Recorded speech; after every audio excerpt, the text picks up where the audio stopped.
All right, I believe we're good. All right.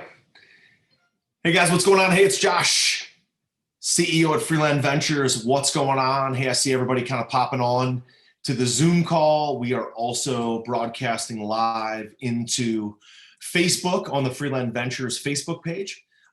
This presentation is sponsored by the Ohio Landlord Association, which is owned by Freeland Ventures. I'm excited that all of you guys could jump on this Friday afternoon. If you're on the West Coast, I guess it's around lunchtime. What I want to do today is just share a bunch of content with you about our sort of major pivot that we've made over the last really during COVID, frankly, in the last really 8 months. Major significant pivot from private lending and running our private equity fund into apartments. So you're going to learn a lot about what we know about investing in apartments in the middle of COVID. We have a number of apartment projects under contract right now to purchase. We have several letters of intent that are out that we're waiting to hear back. We've also bought a number of apartment buildings in the middle of COVID. And we also own over 2,700 units of apartments through our owner operations, through co-syndication, and through co-sponsorship. And so I'm excited that you're here to share with me and learn more about what we're doing. I just want to double check and make sure that you guys can hear me okay. Normally we're on GoToWebinar. Today we're on Zoom. So I see we got a bunch of attendees: Arthur Bates, Barry O'Neill, Chris Lawrence, Darnell, David Smith, Jay Dottie, Lou Corolla. What's up, Lou? Todd Dudley, Stephen Jeffrey, Sandor Ochoa. I know this is going to be fed into Facebook as well. And so there'll be a bunch of people making comments on our Facebook page. So let me go ahead and jump in. I've actually got exactly an hour because I've got another podcast and some other training I got to do this afternoon. So let me jump in by starting about how do we build wealth with apartments. Let me start with a very recent case study, a deal that we just bought and closed about a month ago. This is what's known as 80 Maple that you can see on your screen. 80 Maple is an 80-unit apartment portfolio. This is in a C-class location. This is in Maple Heights, Ohio. This is about 6 miles from downtown Cleveland, so if you're not from the Cleveland area. It is 4 separate buildings, and the complex is 4 separate buildings. It's surrounded by residential properties and residential houses. It's also on the north side, right around the corner from a Giant Eagle, a Home Depot. There is an Amazon distribution center about 2 miles from here. So it's really in a good location. The property has a long history with the same owner. The same owners own it for over 26 years. And it's been 92% occupied for over 3 years. These are what's known as garden style apartments. There's on-site management, on-site leasing, on-site maintenance, on-site laundry. There's garages, there's a playground, and it's literally across the street shopping to some other places. Let me show you kind of a map of the property we bought. So it's here in the maroon, and right around the corner, literally right across the street, is this Southgate USA Shopping Center. The Amazon Fulfillment Center is only 2 miles away. The Sherwin-Williams Automated Finishing Plant is 2 miles away. And the Jack Casino is about 2 miles away. Now, what are some of the reasons why apartment owners are willing to sell? Okay. If I look at the apartment deals that we've bought recently, that we've invested in, that we've co-syndicated, that we've co-sponsored, and the deals that we have letters of intent on, the deals that we have accepted contracts on, it's almost always because the landlord has owned the property for a long time, and either the landlord is tired or the property is tired. Okay? For those 2 main reasons, okay, the landlord is tired or the property is tired. All right? So let me ask you guys that are apartment investors or interested in learning more about apartments. How many of you on the webinar right now, go into the webinar chat box and go ahead and submit a question. Let me know how many of you have bought as an owner operator, okay, as an owner operator, own an apartment building. Okay, somewhere between 5 units and 500 units. And how many of you are interested in learning more about how to buy your own apartment buildings? Okay, go ahead and pop that in the Zoom chat box. And so I'm just going to get a feel for our audience.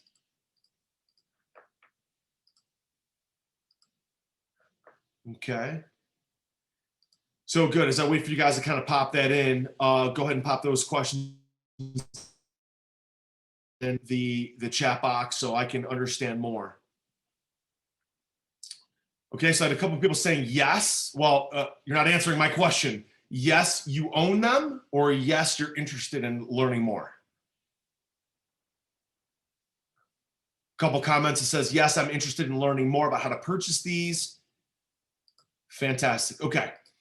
So the backdrop of this is that almost always the landlord is tired or the property is tired or both. Okay. To find a good deal, an apartment deal, we buy them no differently than the way we buy houses. We want to buy them at a discount. We want to buy them at about 65 to 75% of their stabilized value. Okay. The upside opportunity is to buy the property where the landlord is tired.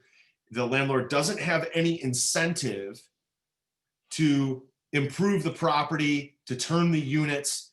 The landlord has no incentive because in a lot of cases, their tax benefits have run out. Okay, if they're 20 years into a building, 25, 27 years into a building, their depreciation schedule is running out. Also, they may not be making as much cash flow as they used to, so they don't want to take the cash flow that they are making and turn it and put it back into unit turns and improve the units and improve the rents. They don't have enough time left for that to create a return on investment. It just doesn't make sense for them anymore. Okay, so in this case with 80 Maple, the landlord was tired. He was tired of driving to the property. He was tired of fixing up units. He was tired of calling the police on a couple of the tenants. He was tired of all that stuff. Also, his seller depreciation and tax benefits had basically run out. He was going to start paying taxes next year. Okay, so he hadn't raised the rents in 5 years. Matter of fact, he only raised the rents $15 in the past 5 years combined. Okay, the rents were sitting at between $55 to $70 below market value. So the 1-bed, 1-baths were over $170 below market value. The 3-bed, 1-baths, actually 3-bed, 1.5s, were also $175 below market value. And then the 2-bed, 1-baths were about $55 below market value. Okay. And so finding someone that is tired or a building is tired is the goal. Okay.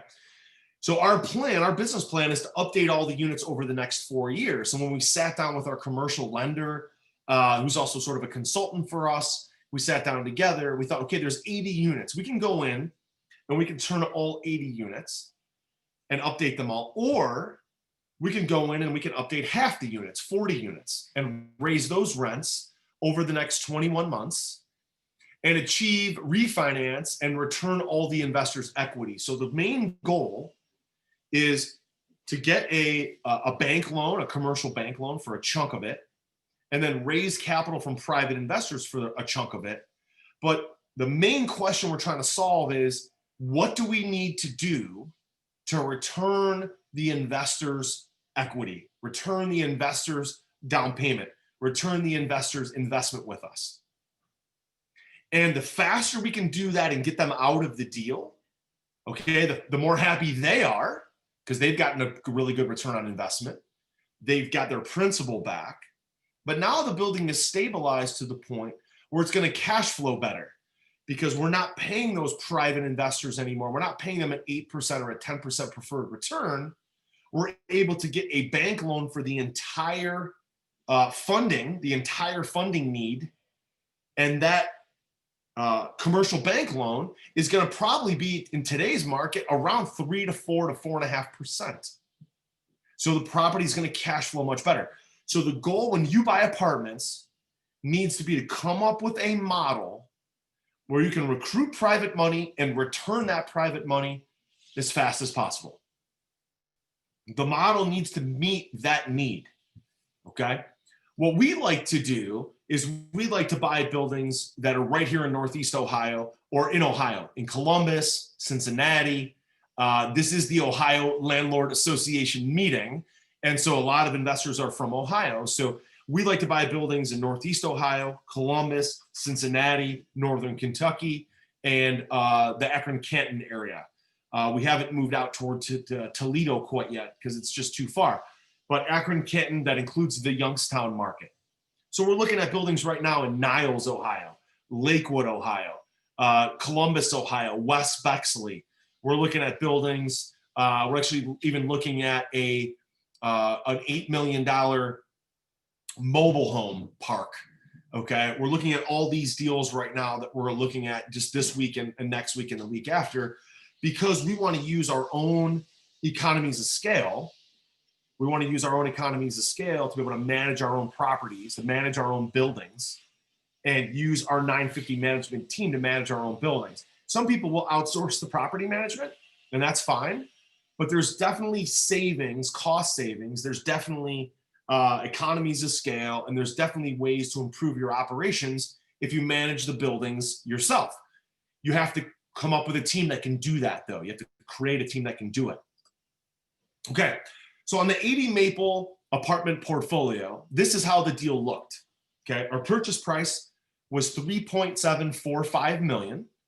Okay, it's 80 units. So divide 3.8 million divided by 80, and that gives you our cost per unit.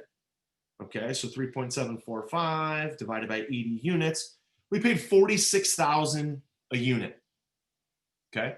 Our renovation budget is $350,000. Okay, I'm going to talk about that in a minute.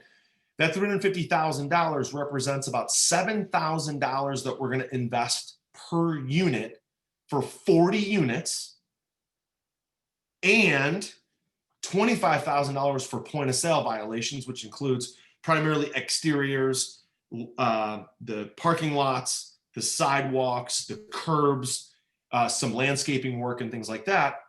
And then we've got an additional roughly $25,000, actually about $45,000, to improve the about 27 or 28 additional bathrooms.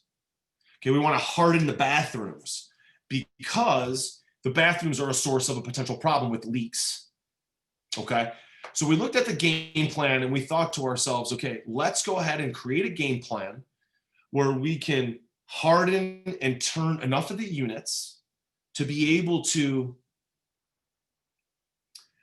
raise the rents, to be able to refinance the property. That was our first goal. The second goal is, okay, do we have enough CapEx? Do we have enough renovation money to also harden the bathrooms so we can get rid of any additional leaks that were in the bathrooms? Okay, so that's part of the renovation budget. The holding costs and the closing costs of $365,000, that represents all of our lender fees, our escrows with the title company, our escrows with the lender, the prepaid taxes, the prepaid insurance, and it represents a property management fee that we paid ourselves when we acquired the property. Okay, guys, did you hear that? Did everybody hear that? Okay, with every building that we plan on buying and that we do buy, we take a 3% asset management fee when we acquire the building in order to have enough dollars set aside to take care of all the property management, all the maintenance, okay? Because really for the first 2 years, we're not gonna make a nickel otherwise. We're not gonna make any money. The goal is to buy the asset, improve the asset, to pay the bank loan, to pay the private lenders. And during that stabilization phase, there really is no cash flow. There is no profit. Okay? All the cash flow is eaten up by paying the private lenders their preferred return.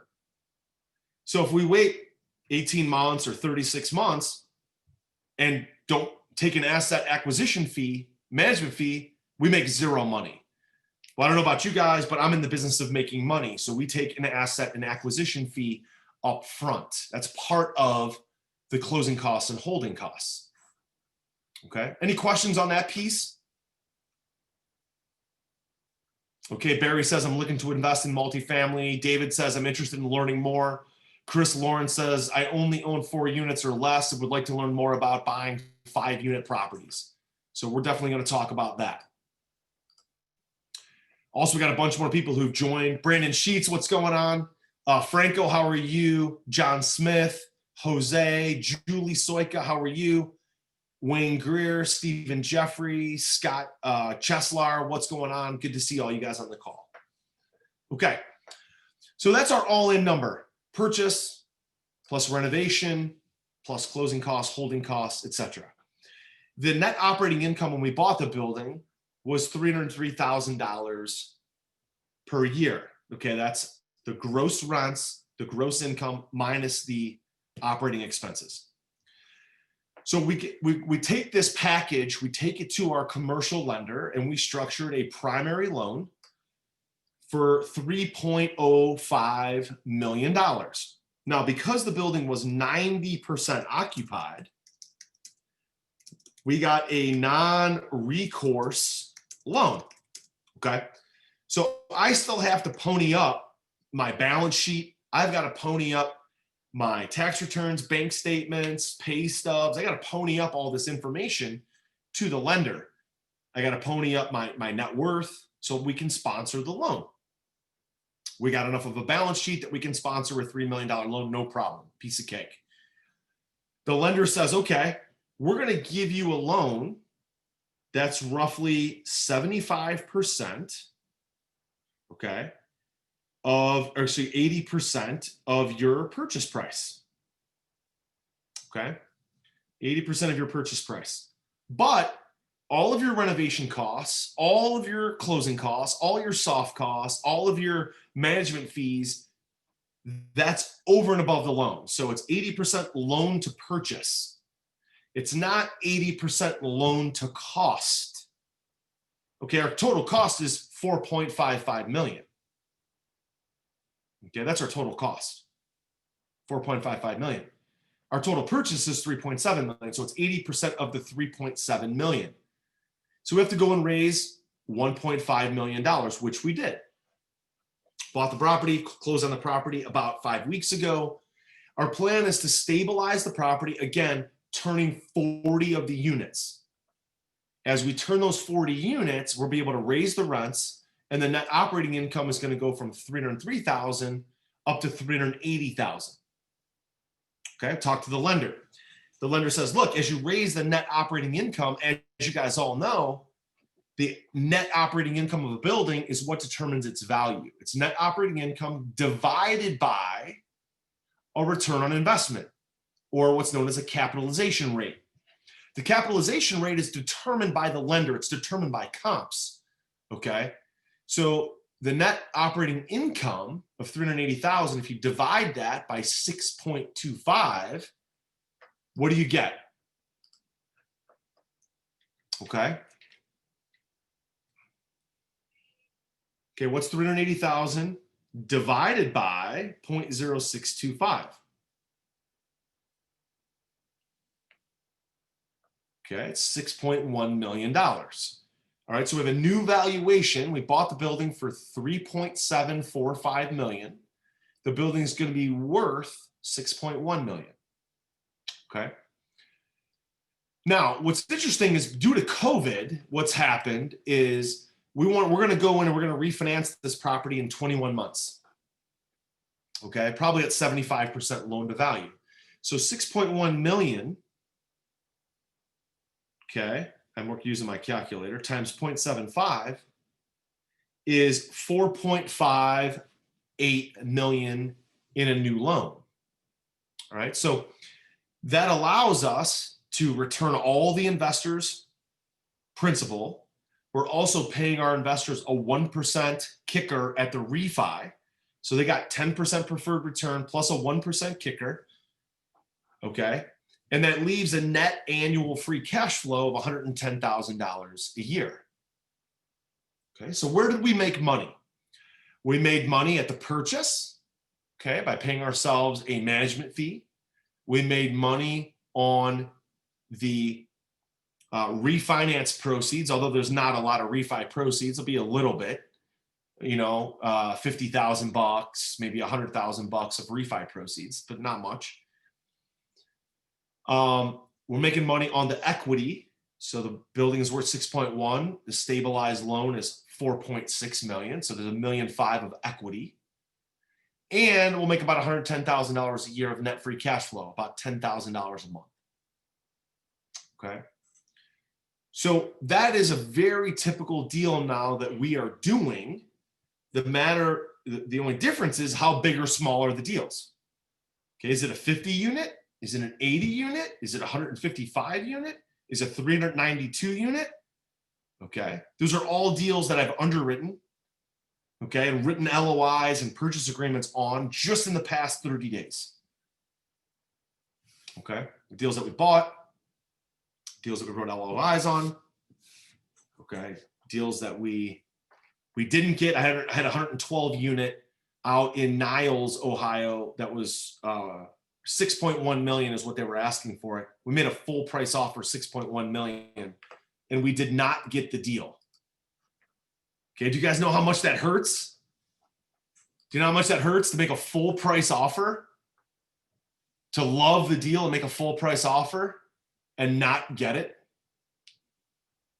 Okay, we didn't get it because we made a full price offer. Another group made a full price offer, and the seller, guys, check this out. The seller owns 950 units and it's paid off.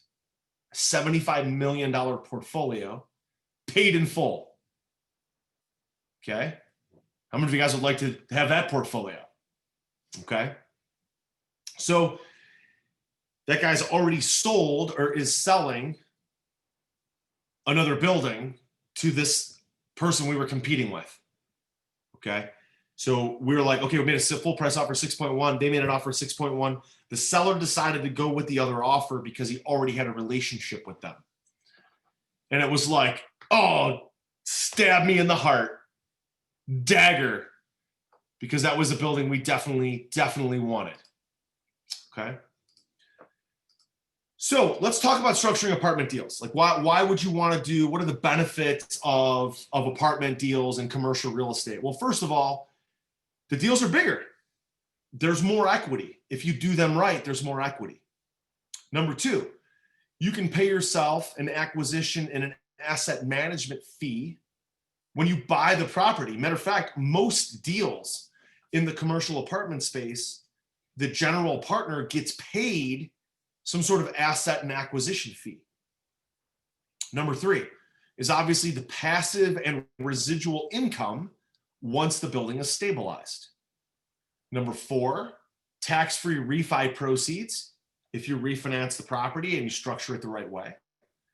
Number five is lower taxes, right? Because you're going to own the property for at least 12 months. You're going to pay capital gains instead of ordinary income like you do on a flip. Number six is long-term wealth through the principal pay down. I just gave you the example. Okay, this guy, his name was Turk.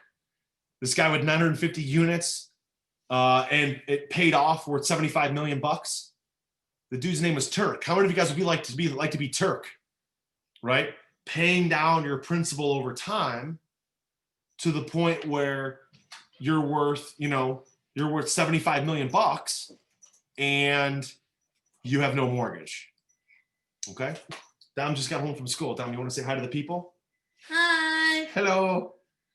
Just got home from school, huh? Yeah. And you're all done with school? No, not really. You're going to do virtual from home school? Yeah, that's why we have a Chromebook. Okay. All right. I'll be done in about 15 minutes, buddy, and then we'll come talk. This is how so we can do anything on Chromebooks, basically. Just like don't download any apps or anything. Okay. All right. Close the door for me, bud.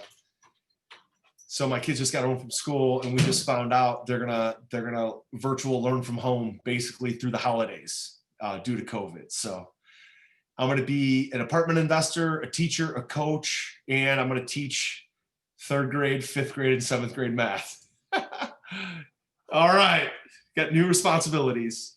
All right, so principal pay down, right? Happens over the long term 1031 exchange. Okay, let's talk about that. So the guy that we just bought this 80 unit from, so on the settlement statement, there was about $1 million of proceeds that he made from the sale of the building. Obviously, he made a lot more money from that over the course of the time he owned it, but he refinanced it recently. So he pulled out some equity a couple years ago. He still had about $1 million. And so when he sold the building to us, he set up a 1031 exchange account. He dumped $1 million of proceeds into a 1031 exchange account. Now he's going to go buy another building. Okay. It's also one of the things I don't like about Obama potentially winning the election is he's talked about getting rid of the 1031 exchange for real estate investors. Obviously not a fan of that. Okay. So then the last piece, the benefit is more sophisticated everything, right? More sophisticated passive investors, right? Many of you guys that are on the line have invested with us. You're more sophisticated. You understand the deals. More sophisticated commercial brokers, more sophisticated securities attorneys, more sophisticated sellers, more sophisticated buyers, more sophisticated lenders, more sophisticated everything. Okay. It's not like, dealing with some realtor who's, got a listing on the MLS and it's going to make a couple $1,000. The last building I bought, the commercial broker made over $200,000 in a commission. Okay. So there's lots of different ways to structure lots of benefits. Okay. There's also 8 sort of steps to executing your apartment investment. Okay. Number 1 is finding the deal. We're going to talk about that in a minute. Okay. We're going to determine the after repaired value based on a 10 cap. I'm sorry, based on a 9 cap. Second step is to obtain the acquisition financing. Again, local banks can work, but a lot of this bigger stuff, especially if it's over $2 million, is Fannie Mae, Freddie Mac. We're going and we're trying to find deals with at least 90% occupancy because Fannie and Freddie are really the only game in town right now due to COVID. There's not a lot of bridge lending right now. There's not a lot of local banks that want to fund large commercial apartments. But Fannie Mae and Freddie Mac, when we're looking at deals that are 90% occupied, it's awesome because we can get non-recourse funding. Okay. Number 3, the third step is to get legal. Okay. We got to set up our LLC, got to set up our operating agreement between the partners, between the general partners and the limited partners. We got to set up our W-4, our bank account, set up the private placement memorandum and the subscription agreement. The beautiful thing about the PPMs is once you do them for the first time, they're almost all the same. Okay.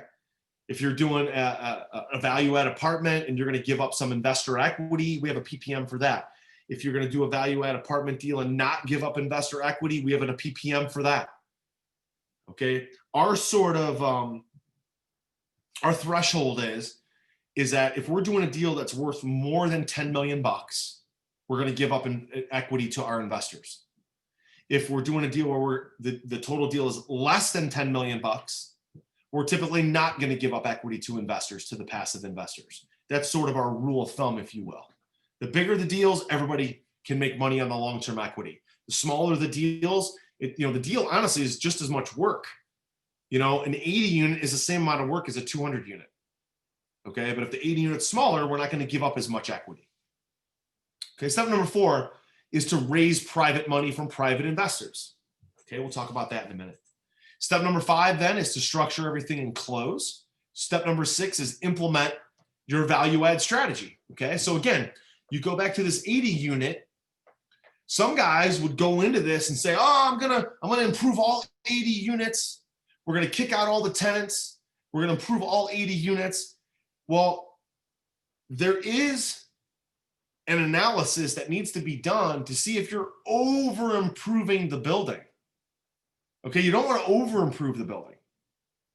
Okay, you want to get the building to the point where it's stabilized and it's throwing off cash flow so that you can refinance, get your investors out so you have cheaper financing. And that way the building will cash flow. You want to improve, guys, write this down. You want to improve the building to get to cash flow. not improve the building,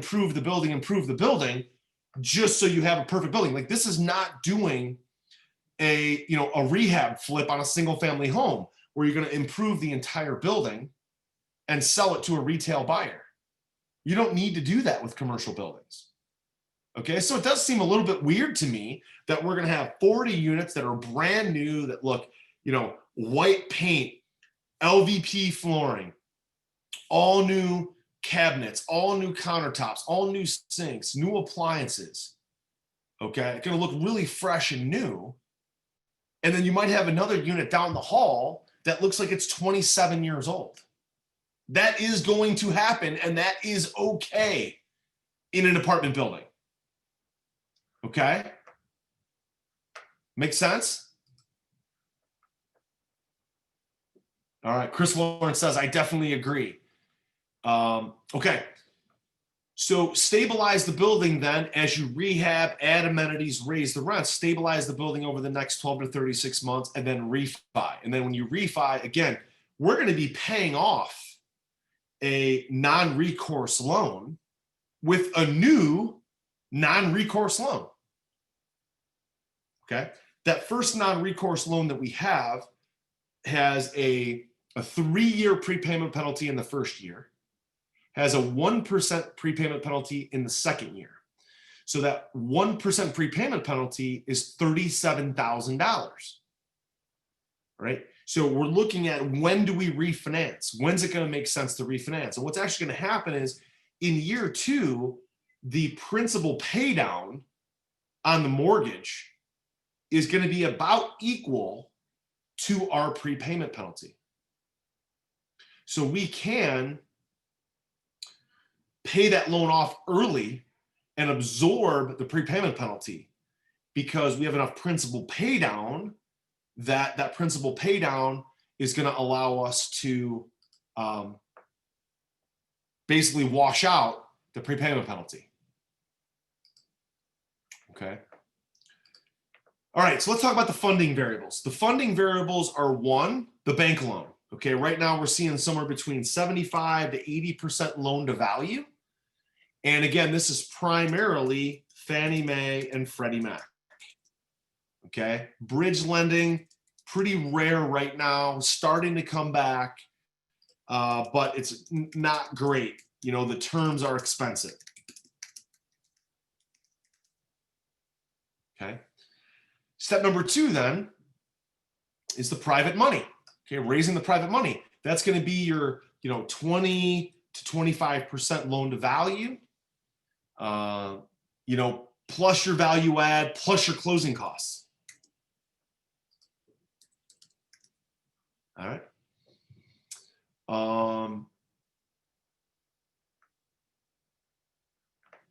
And then third is your long-term agency loan. Okay, that's again your Fannie Mae, your Freddie Mac agency loan. And right now these terms are ridiculous. You're talking about somewhere between 3 to 3.75% long-term permanent funding. Okay, long-term permanent funding on your these larger commercial assets.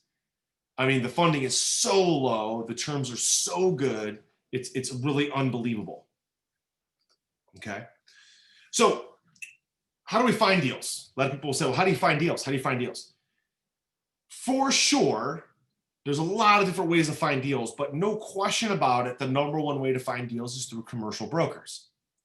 Maybe you guys have heard of this before, but commercial brokers, okay, the guys that work for, the CBREs of the world, the Marcus and Millichaps of the world, the Colliers International of the world, these large, EXP even has a commercial division now.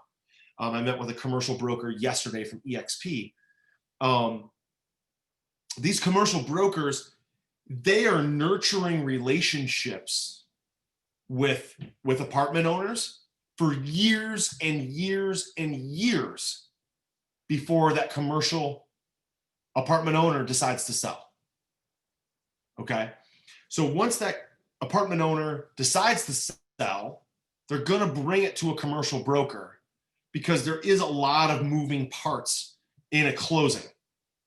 Okay. So that commercial broker represents a lot of the deal flow that's out there. A lot of deal flow that's out there. Okay. So commercial brokers for sure the number one resource. So what we've got to do is we've got to create our credibility kit. Okay. We've got to be able to show commercial brokers that we can buy an asset, that we have the balance sheet, we have the general partners and what are called KPs or key personnel, key people who can help us co-sign that bank loan, and that we can raise the private money. Okay. Commercial brokers know everything that we do as investors. A lot of them just don't do it themselves. They just don't buy buildings themselves. Okay. So, I mean, just yesterday, multiple meetings with different commercial brokers talking about deal flow, a 60 unit, 155 unit, a 392 unit, another 60 unit, an $8 million mobile home park. I had a meeting with another new commercial broker who doesn't have any deal flow right now, but wants to bring us deal flow. Lot of commercial brokers. Okay, now keep in mind, these commercial brokers are probably going to make 1 to maybe 4 or 5 paychecks a year. That's it. That's it. If they sell 1 to 5 big commercial deals a year, they're getting 1 to 5 paychecks a year. Okay, you're talking about potentially getting 6-figure paychecks. Okay, but maybe only getting 1 or 2 or 5 a year. One of the commercial brokers that we work with just sold a $30 million building.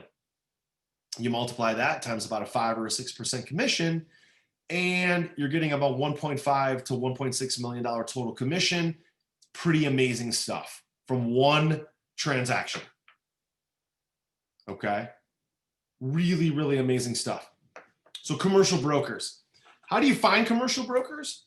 Well, again, a lot of networking, a lot of word of mouth. Certainly, you could go and buy a subscription to CoStar and export that data out of CoStar. You can go to LoopNet and find out who the realtors are on LoopNet, who are listing properties on LoopNet. Again, we don't buy properties off of LoopNet, but we do network with commercial brokers on LoopNet. Okay, that's an easy way to do it. There's a couple, 4 or 5 different ways right there. We have a subscription to CoStar that we use. CoStar gives us all the data for every building in all of Ohio. Of course, we're focused on apartments, but we're really apartments, self-storage, and mobile home parks. Those are the 3 that we're focused on. Primarily apartments, but definitely some self-storage and definitely some mobile home parks. So commercial brokers, networking with them.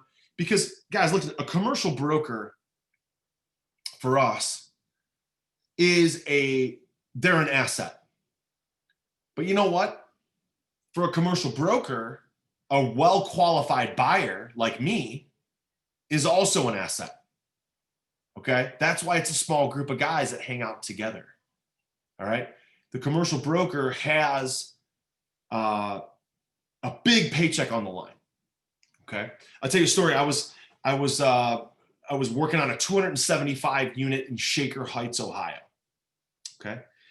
A friend of mine down in Florida got the building under contract. So he lives in Florida and they got an offer accepted on a deal in Cleveland. Shaker Heights. Okay. Purchase price is $17 million. The buyer calls me up and says, "Hey man, do you want to joint venture on this?" I said, potentially, yeah, let's walk through the numbers.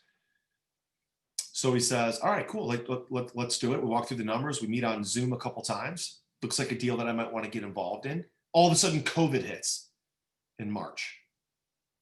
COVID hits. He says, "Hey, I'm going to go back and try to retrade this deal. I'm going to ask for 1.5 million off the price. I'm going to go back in at 15.5 million." I said, "Okay, let me know." I wasn't, committed to the deal yet. I wasn't officially in the deal as a partner yet, but we were talking about working together. So this is like on a Friday.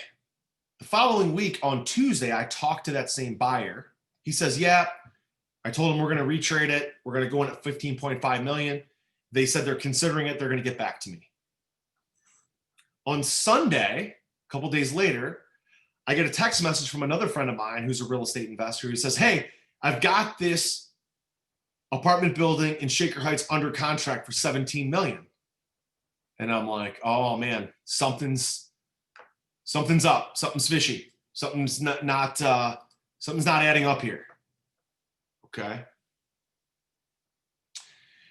And so something's not adding up. So he's got it under. So the seller decided to work with this new buyer because they were willing to pay full price at $17 million. All right. So they get the property under contract. They now start to go to raise private money and get their bank loan. Well, they really struggled to raise private money. They really struggled to raise. They needed to, basically secure about $8 million down. Okay, between the purchase price, the soft cost, the capex, need about $8 million down. I don't even know if they raised $1 million of that. I have no idea. So we almost got involved a second time. They end up not being able to close. They lose their earnest money deposit, which I think was $250,000. And they can't close. Well, you know what the seller decided to do? The seller decided not to sell the building. The seller decided to take the property off the market. So if you're the commercial broker, you had the first buyer under contract, retraded, second buyer under contract, couldn't close. And now you had a $17 million sale at a 6% commission. You guys can do the math. It's $1 million commission. Now the commercial broker has lost out on that opportunity to get that $1 million commission. So if you are that commercial broker, how pissed off are you? $1 million. And it was in your hands twice. You're pissed. So the commercial broker, of course, is, again, looking for buyers that are assets, looking for buyers that can close, looking for buyers that can qualify, and vice versa. Okay. The second best way to find apartment deals is primarily through wholesalers. Okay. We've got a couple wholesalers that we know in the Cleveland market, Columbus market, Cincinnati market, and the Akron-Canton market. And they're wholesalers who over the past, 5 or 10 or 20 years have been really good at wholesaling residential. Well, now they're stepping up their game and they are focused on finding, and they're calling on apartment owners. Just like the commercial brokers are calling on apartment owners, the wholesalers are calling on apartment owners. They're doing email marketing. They're dialing for dollars. They're driving for dollars. They're doing direct mail. They're going to where these landlords hang out. They're looking for past due property taxes. They're calling on for rent signs. They're doing all these things to find deals so they can wholesale properties to buyers like me. Okay, I just paid a wholesaler a $94,000 assignment fee last month. Okay, how many of you guys would like to get a $94,000 commission? Right, just paid a $94,000 assignment fee. Right, and so, but that deal made sense. The deal made sense for me to buy it and still pay the $94,000 assignment fee. So these are the two primary ways you're going to find deals, because there's guys who are good salespeople, who are totally professional, who are hustling to call on sellers, drive for dollars, dial for dollars, create relationships with sellers. The brokers and the wholesalers is where that deal flow is at. All these other things you can do to spread your wings. That's one of the reasons why I'm doing this call, because I'm hoping that some of you who are on the line want to partner with us to do some apartment deals. Okay. All right. So my buying criteria, again, I'm really looking for value add type of deals where there's rehab that's needed. We can increase the rent. We're doing apartment buildings, but we also self-storage and mobile home parks. Okay. We're definitely looking at those. Matter of fact, we're actually looking at building 100 units of self-storage down in Columbus. And we have, like I said, we got a mobile home park that I'm going to walk next week. All right. I'm really looking for properties in A and B class areas. Okay. This deal in Maple Heights is probably in a C plus type of area. The only reason why we really bought it was because it was sitting in a residential community. And we almost didn't buy it. We almost didn't want it because it wasn't in a or a B class market. Okay. Typically like a deal that's at least 2 million, that's at least 50 units, that allows for non-recourse financing. Okay. We really like to see a deal that is at least a 9 cap after it's stabilized, meaning once the building is stabilized and the rents are increased, that when we divide that into our all in, it produces at least a 9 cap. Okay. Again, in Ohio, we're looking for 50 units plus. We're primarily looking in the Cleveland market, the Columbus market, the Cincy market, and Akron, Canton, and the suburbs of Youngstown. Okay, places like Niles, Girard, places like that. That like Niles, if you guys don't know Niles, Niles reminds me of like Fairlawn. If you guys know Fairlawn, again, a lot of you guys are from Ohio. So, you know, if you don't know the Cleveland market, there's Fairlawn, which there's a mall there. Like Niles, there's a mall there. There's all like the A-class retail shopping. And then outside of Ohio, again, we prefer 100 units or more. The Midwest and the Southeast, places like Texas, Oklahoma, South Carolina, North Carolina, Georgia, Florida, and Ohio, because we already own apartments in these states. And I would also add Alabama because we own an apartment building there. So we want to aggressively add more in those markets. Okay. So does anybody have any deal flow? Does anybody have a deal? Okay. In any of these markets, Cleveland, Columbus, Cincinnati, Akron, Canton, the suburbs of Youngstown, Texas, Oklahoma, Alabama, North Carolina, South Carolina, Georgia, or Florida. If you do, please send those opportunities to us. Let's partner on them. Guys, we can raise a lot of capital. I did a call yesterday with investors. We raised over $3 million. I only needed 1.1 million. We raised $3 million yesterday. And so if you've got deal flow, we can raise capital. We can sponsor loans. We can manage buildings. I mean, everything. We're doing it all. So Freeland Properties at freelandventures.com. Also, if you're a passive investor and you want to learn more about our offerings and our deals, you can go register on our investing platform. It's called freelandventures.com/passive. And also, if you're looking and you want to know more about our buying criteria, you can go to freelandventures.com/criteria. Okay, that will take you to our all of our buying criteria. And if you're a passive investor, what you're looking for regarding passive investments. Okay. So let me skip down to, okay, how can we work together? How can we build wealth together? The Ohio Landlord Association, how can we do more deals in Ohio? Well, the answer is, first of all, you guys can partner with us, okay? That's really why I'm doing this webinar, to educate you guys about how to look for apartments, how to do apartments, so we can hopefully do deals together. When we do deals together, right, we can sponsor loans. We've got a big enough balance sheet. We can raise capital. We've got plenty of investor contacts. We can use our management company. So if you don't have any investors and you don't have the capacity to sponsor a $5 or a $10 or a $20 million loan, we do. We've already done those kind of deals. And so you can bring a deal to us and potentially partner with us on a deal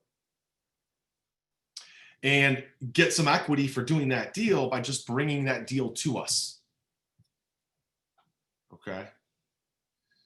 So how else can we build wealth together? Well, again, passive investors, we typically will work with investors and pay a 10% fixed return. And then after the principal is returned, it depends. Again, like we said before, if it's a smaller deal, we're going to give the investors some kicker, some sort of additional profit at the refi, but there's not going to be any long-term equity in perpetuity. If it's a big deal, okay, if it's a big, $10 million deal or more, we're definitely going to give equity on those deals. Okay, the problem is with COVID, there's not a lot of $10 million deals trading right now. There's not a lot of $20 million deals trading right now. There's a lot of smaller deals, 60 units, 155 units, 52 units, those kind of deals. Typically $100,000 investment. And again, you can go to freelandventures.com/passive to learn more about that. If you're an active operator, if you're, let's say, a single family investor, you own maybe single families, duplexes, quads, and you're looking to level up your game and get into apartments, well, let us know. Again, email us at freelandproperties@freelandventures.com. You'll get in touch with Tyler, and Tyler can look at deals with you, can help vet deals out, can help you evaluate deals, do due diligence on deals, and that way we can partner on deals together. Okay. So the last piece is, again, I'm going to give you some tips. If you're looking to buy a property, what the bank is going to look for is this. If you're buying, let's say, a $10 million building, you have to have a $10 million in equal net worth of $10 million bucks to sponsor that loan. Okay. So that's one of the criteria. Also, you have to have a liquid net worth of at least 10% of the loan amount. So if you have a $10 million loan, you need to have a $1 million liquid net worth, again, which we do. Okay, so again, sponsoring loans and putting money down is not a problem for us. If it is a problem for you, let's work together. Okay, again, as an active operator, you can bring deals, you can, email your list, you can network with other investors, you can drive for dollars, you can cold call, you can call apartment owners, you can do direct mail, you can go to eviction court. You can do those things to hustle in order to create equity. You can do those things to hustle in order to make a profit. And not have any of your own money in the game. Just hustle to find deals and bring those to us, and we can partner in that way. And you can get 5%, 10% of a $10 million deal with no money. Okay. All right, so I've just got a few minutes for Q&A. I do have another obligation here at 3 o'clock Eastern time. So if anybody has any questions, you can pop those in the chat box. A couple questions that have already come up. Thanks for submitting your questions. First question is, what interest rate did you get on the initial Fannie Mae loan? That initial loan, the interest rate was around 4.2%. Okay, and the bigger the deal, the lower the interest rate. All right, so on a $10 million deal, we're going to end up with interest rates at like 3.6, 3.7%. But they got to be big deals. Okay, if you're doing a 12 unit or a 24 unit, you're not going to get those kind of loan terms. Okay. Another question that came in from Justin says, where is the best place to find the cap rate for evaluating a building? Typically, you're going to want to get that from a lender. Okay, lenders, really good lenders know what cap rates are in certain areas. Okay. You can also get that from CoStar. Okay, there's there's definitely different resources out there. Like CoStar is one of them, but CoStar is not cheap. It's about $1,800 a month for CoStar, just for an Ohio license. So we get it from CoStar. We also get it from our commercial lender. We talk with him all the time, and he says, "Hey, look, you're buying this deal at a 9 cap. It's gonna trade and refinance at a 6 cap. That's your spread. That's your profit." Okay. All right, guys. So listen, I've got to run. I appreciate all of you attending today's Ohio Landlord Association meeting. Again, on your screen is sort of some opportunities. If you're an active investor, send us some deal flow, Freeland Properties at freelandventures.com. If you're a passive investor looking for more deal flow, go to invest in passively, go to freelandventures.com/passive and register on our software platform. You can start to see some deal flow there. And then our buying criteria for the deals we're looking for, go to freelandventures.com/criteria. That will also help you create your own buying criteria, okay, for deals that you're looking at purchasing. All right. So thank you guys so much. Appreciate all of you being here today for the Ohio Landlord Association. We will not have an Ohio Landlord Association meeting in December. Okay, we will not have one due to the holidays. There's one more question that came in. James says, do you give your investor preferred return each month? We give them the preferred return every quarter. It's done on a quarterly basis. All right, very good. All right, so again, no meeting in December. We will definitely be having a kickoff for the Ohio Landlord Association in January, February. Also, once COVID is starting to calm down in Ohio, we will definitely be getting back together on a face-to-face basis with investors. We haven't done a face-to-face meeting since March. Actually, we got the first Ohio Landlord Association meeting in March, and then COVID hit about 3 months later or 3 weeks later. So unfortunately, we can't meet face-to-face, so we'll do it in this virtual format. You guys, awesome. Listen, have a great holiday season. I hope all of you have a fantastic time with your families, Thanksgiving, Christmas, Hanukkah, New Year's, whatever you're celebrating, have fun. It's been a wild year. Enjoy it with your families.